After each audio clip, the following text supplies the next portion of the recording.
what do you say to people who are hesitant to adopting or embracing AI as kind of a tool in their toolbox? Well, I say to them, think about why you want to use it or what's keeping you back.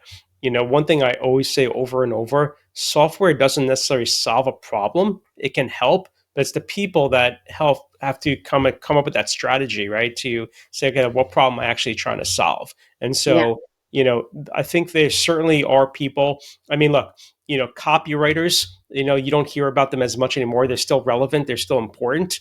Truth be told, I use ChatGPT to create a ton of content for our business. Now, that doesn't mean I take the content right out of there. They're still wordsmithing, they're still moving things around and changing things, but it cuts out, like 70% of the work to say, hey, I was on Katya's podcast. Here's this transcript, now created an article for me about our interview and our discussion.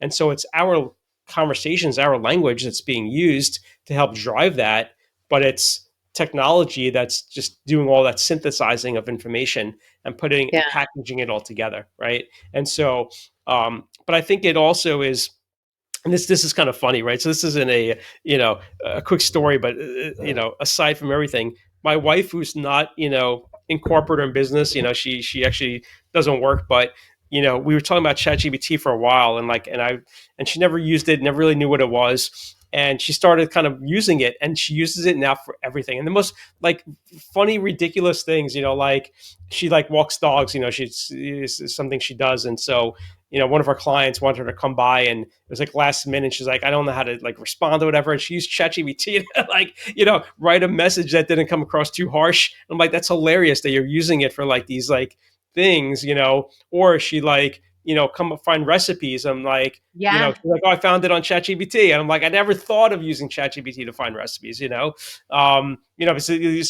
works better than Google, right? So you say, these are my health restrictions. Like, try to find this dish, but I don't want it with cream. I don't want it with butter. How can it be modified? And ChatGPT does an awesome job at like giving you that information. So I think for the people that are scared for it, my recommendation is maybe use it for something on a personal side like that, right? Versus yeah. business, and get comfortable with it to see really what it can do.